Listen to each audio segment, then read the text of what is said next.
Ola, eu son Melina López e isto é Diálogos Bacan, unha iniciativa que difunde a fundación encargada de difundir o legado de José Vázquez Cereijo e que busca retomar a práctica da tertulia nun formato máis actualizado como este do videopodcast, baixo a magnífica man técnica de Ezequiel Orol, para ofrecerlles cada 15 días unha nova entrega que, me permito lembrarlles, está a dispor na canle de YouTube da Fundación Bacan. Hoxe retomamos o formato de entrevista nestes Diálogos Bacan a dous para falar con Mónica Alonso. Benvida, Mónica. Gracias.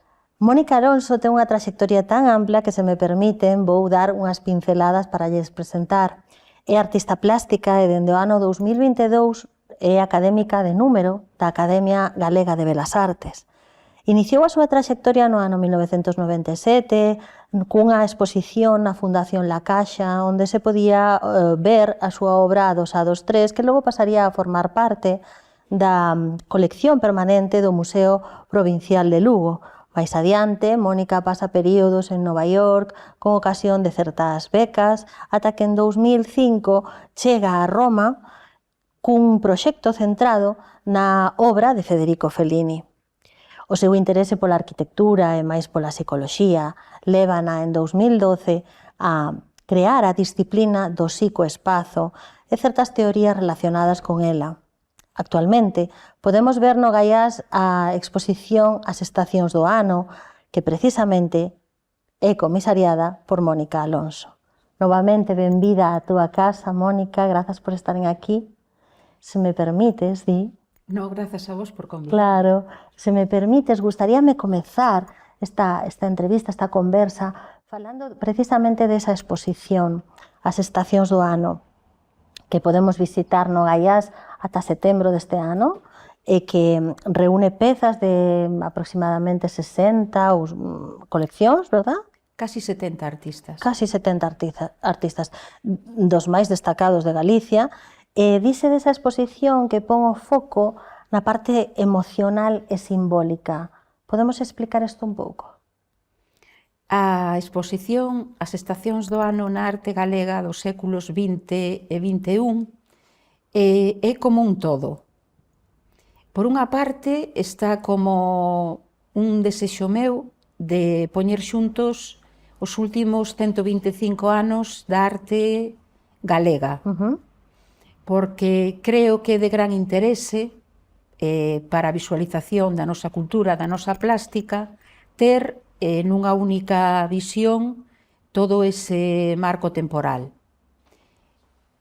Ademais de esa cuestión histórica, sí, a exposición está deseñada con teorías nas que veño investigando e traballando, como a neuroarquitectura, a neuroestética.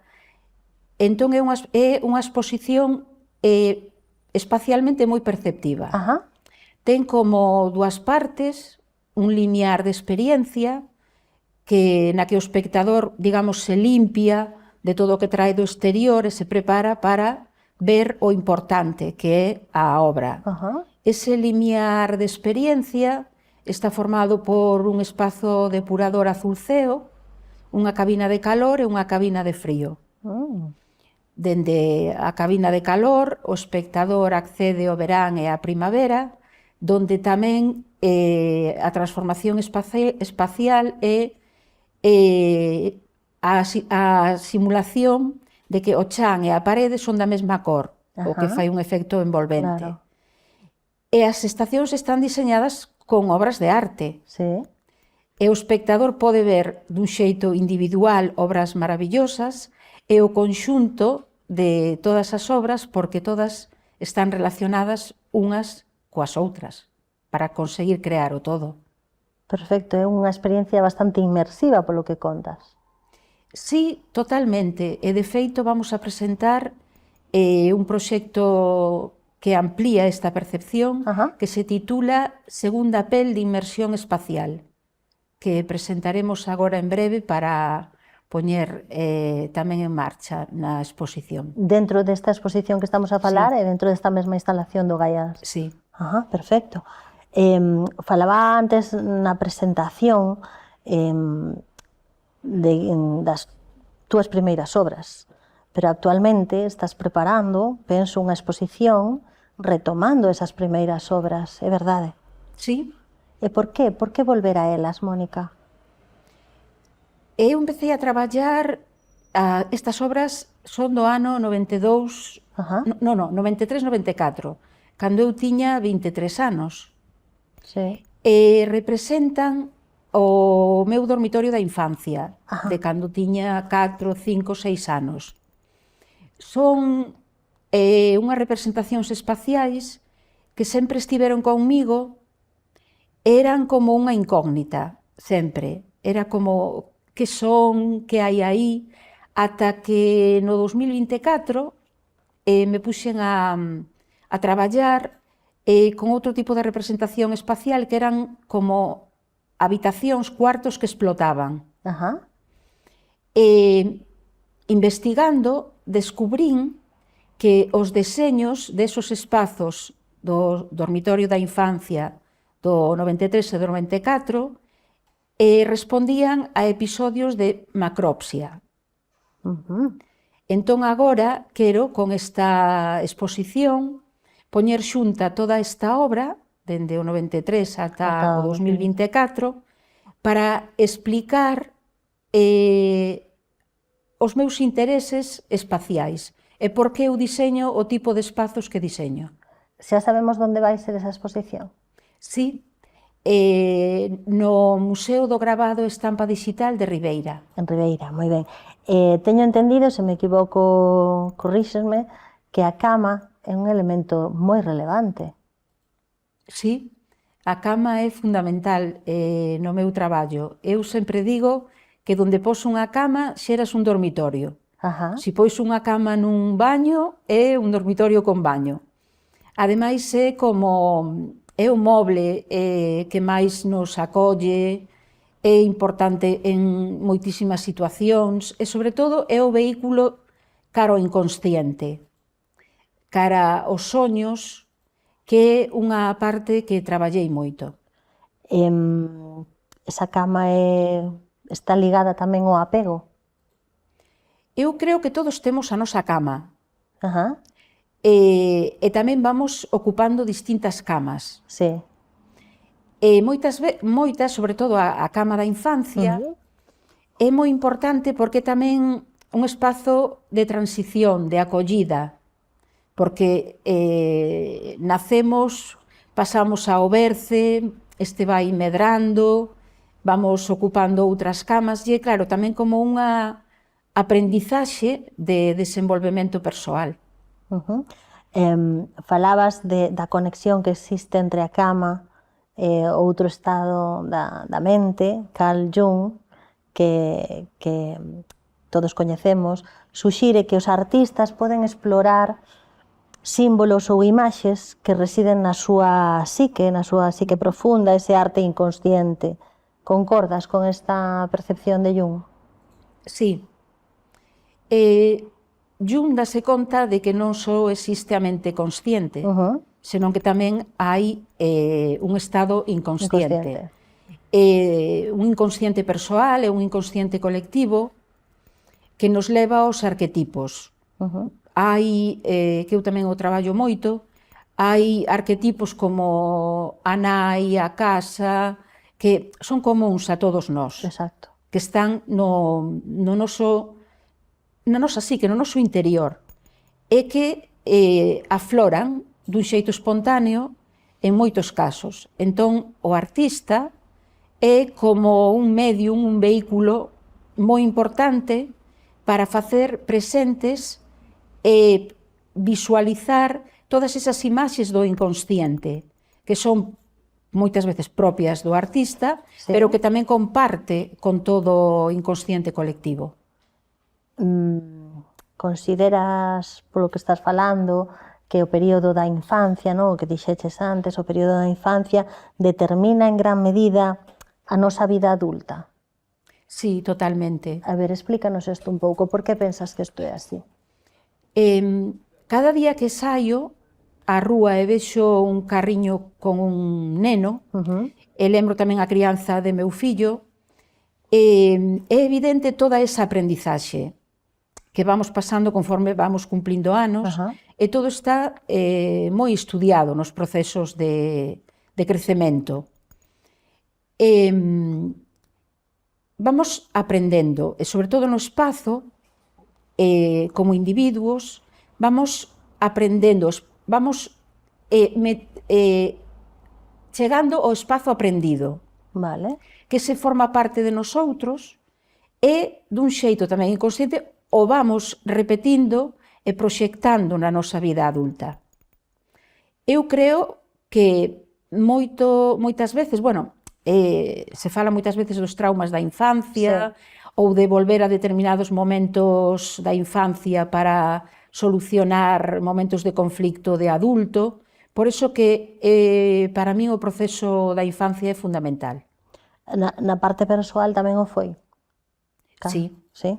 Sí, de feito, como falamos, os meus espazos veñen do espazo aprendido da infancia, de cando tiña, do meu dormitorio da infancia, de cando tiña 4, 5, 6 anos. Falaches antes, Mónica, da macropsia. Podemos afondar un pouco no concepto para quen non coñeza nada ou pouco deste concepto da macropsia? Sí, a macropsia é unha percepción visual, unha deformación na percepción visual que fai que vexas os espazos, os obxetos máis grandes do normal. É unha percepción visual, pero ao mesmo tempo cerebral. Claro, hai unha conexión aí. Os episodios de macropsia, esas visualizacións, poden ser debidas a distintas cuestións. Pode ser un problema visual, un problema neurolóxico, pode ser debido ás drogas, ou outra consecuencia é a ansiedade. Que pode provocar períodos de macropsia. Claro, é o meu caso. Na infancia, sufrín de moitos episodios de ansiedade, entón eu vía realmente o meu dormitorio da infancia deformado, pero por esa, digamos, cuestión psicolóxica coñecida, que é a macropsia. Claro que naquel momento non sabías a que se debía, pero que investigaches a posteriori, non? Claro, porque eu volvía a esos espazos e pensaba, ten que ser algo...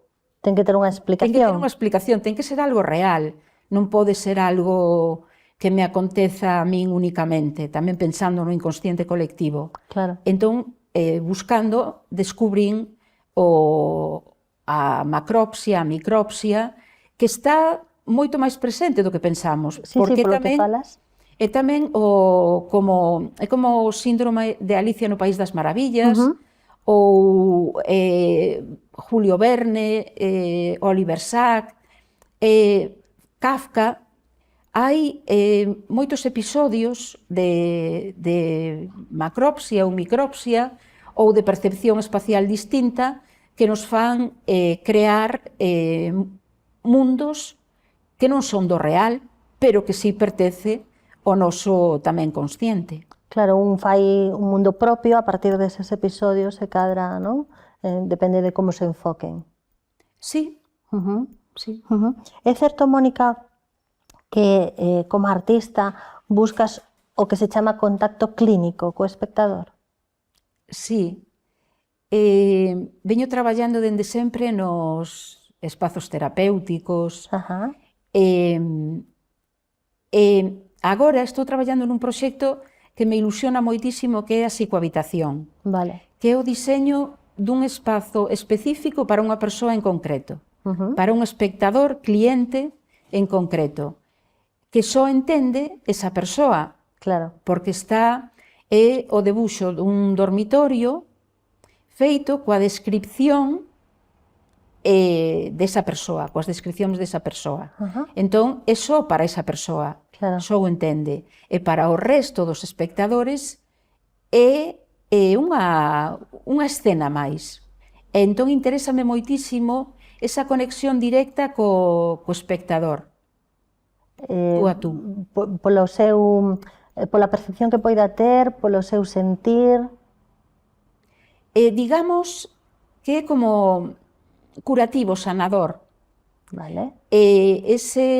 A través dese debuxo, desa recreación espacial, se poden modificar determinadas cousas. Por exemplo, unha persoa que me describe o dormitorio da infancia e que, por exemplo, había algo que o molestaba en ese dormitorio da infancia, que lle gustaría cambiar, potenciar, entón no debuxo eu fago todo eso. Entón fago unha modificación da percepción do seu dormitorio. Entón esa modificación esperando que sexa tamén mental e que te reconcilie e alimente o teu espazo. É curioso isto porque estou segura que hai moitísima xente que non repara nesa parte sanadora, non, da arte. A arte, eu lembro o meu discurso de entrada na academia que foi a arte que cura. E agora, con todas as teorías da neuroestética, o descubrimento do gran potencial que ten a arte e a beleza que é subxetiva no benestar cerebral do ser humano. Entón, a arte xa está, pero creo que aínda vai a ir moito máis alá en todas esas posibilidades sanadoras, entendido como algo moito máis amplo de alimentación positiva para o cerebro humano. Existen certas correntes e certos proxectos de traballo entre a parte terapéutica e a arte. Sí, a arte terapia, pero eu non é o... Sí, o que traballas, pero quero dicir que hai unha liña tamén por aí, non? Sí, a arte de feito a expresión artística, expresarse directamente de forma plástica. Se leva traballando moitísimo ca propia expresión, pero a neuroestética vai máis alá nos temas de neurociencia e como o que ves influe no cerebro. As percepcións visuais que temos, non? Influe no cerebro. É moi curioso porque hai unha teoría así moi simple de Semir Zeki, que é un pouco o creador da neuroestética, que di que cando ves beleza nunha obra de arte, se activa a mesma área cerebral que cando estás namorado. Entón, é tremendamente sanador. E a min gustame moitísimo porque a beleza é subxetiva. E a parte do cerebro que se activa cando estás namorado se activa cando ves a imaxe dunha persoa concreta. É un enamoramento concreto desa persona e non outra. Entón, pareceme moi interesante explorar os namoramentos da arte, de determinadas obras, que a arte te enamora, e ir moito máis alá no descubrimento desa beleza. Eu considero que a arte, neste momento, a nivel de investigación global, é unha disciplina transversal moi importante e que o vai a ser todavía aínda máis. Eu creo que a figura do artista, en todas as investigacións transversais, multidisciplinares, vai a ser fundamental. Estamos no século XXI. Por que pensas que é así, Mónica? Por que pensas que vai a ser? Porque xa se leva avanzado moitísimo nos estudios de neurociencia, e a neuroestética, a neuroarquitectura, presentan xa outra forma de ver o espazo, outras necesidades espaciais. Por exemplo, retomando a exposición que teño no Gaiás, xa non podes deseñar unha exposición ao uso. Tes que ir moito máis alá na estimulación perceptiva, e na comunicación, e na proxección que queres dar da obra de arte. A obra de arte debe de chegar dun xeito amable e fluido ao espectador. Non debe de ser algo distante. Ajá. Hai que buscar ese contacto, non? Un contacto máis real, o que decíamos antes de inmersivo, que o espectador ou a persoa que observa as pezas de arte realmente chegue a conectar. Claro, e conecta, porque un dos meus grandes empeños é diseñar para o público en xeral, Sí. para que as persoas estándar, que o mellor non é unha palabra, Bueno. pero bueno, para que as persoas, o público en xeral, disfrute da arte dun xeito moito máis natural, porque hai como unha especie a veces de distancia entre a arte e o espectador, como non entendo, é algo distante, e creo que eso xa ten que desaparecer. Sí, existe certa percepción xeral, ou existía, igual se cadra con estes tempos un pouco máis modernos, ou actualmente non é tanto así, pero sí que existía certo distanciamento, non? Da xente con respecto á arte como algo axeno, algo, bueno, non sei se decir elitista, pero sí como que non participaba deles ou delas. Se cadra vai un pouco por aí o camiño do futuro, de eliminar esa barreira. Esa barreira ten que desaparecer, polo que estamos falando da neuroestética. Ten que desaparecer, de feito agora, os diseños expositivos, museográficos, avanzan moito nese sentido. Xa se buscan outro tipo de experiencias, outro tipo de inmersións, é unha palabra, ao mellor, agora, é que claro, vamos tan rápido que a palabra inmersión xa queda como atrás, non? Xa temos que buscar outro tipo de palabras, de experiencia espacial, ou incluso unha explicación que a mí me gusta moito, que é, por exemplo, como viñemos traballando na inmersión digital. Como ao que agora estou presentando eu é unha inmersión analóxica, e como hai agora proxectos híbridos de digital e analóxico, que mesturan as dúas cousas, que me parecen interesantísimos, porque descubrimos que a realidade, o obxecto, ten que estar presente. Non todo é virtual, todo o contrario. E o obxecto, a arte, ten que estar en esa inmersión.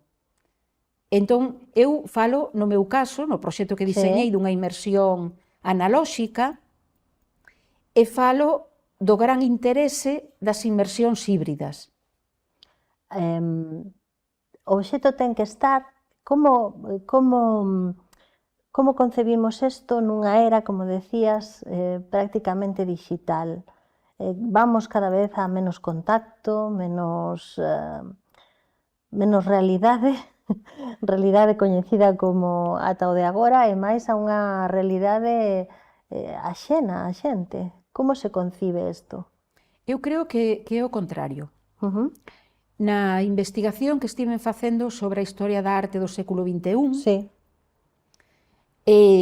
o traballo das xeracións actuais volve moito máis ao manual, volve moito máis ao matérico, o téxtil, o material orgánico, recollido, residuo de fantasía, a cerámica. Hai unha volta, se poden ver obras na exposición, hai unha volta a esa necesidade obxectual, matérica e palpable. Claro, que decías de que o obxecto ten que estar. Ten que estar.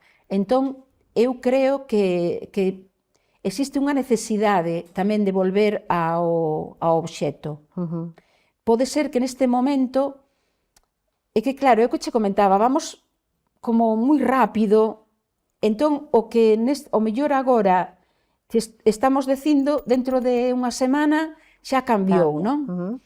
Eu, por exemplo, claro, falo da inmersión híbrida porque vin unha exposición inmersiva en China que mesturaba precisamente as dúas partes, esa parte obxectual e a parte digital.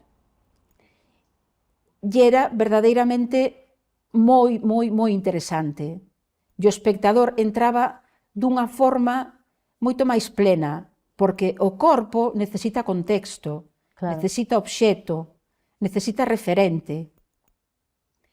E por eso creo que a arte, que é obxecto, que é real, ten que ter e vai a ter moita máis presenza. Mónica, temos que ir rematando esta conversa, pero ao principio de todo eu daba a benvida a este espacio Bacan. Non sei se nos queres falar un pouco da túa conexión persoal ca Fundación.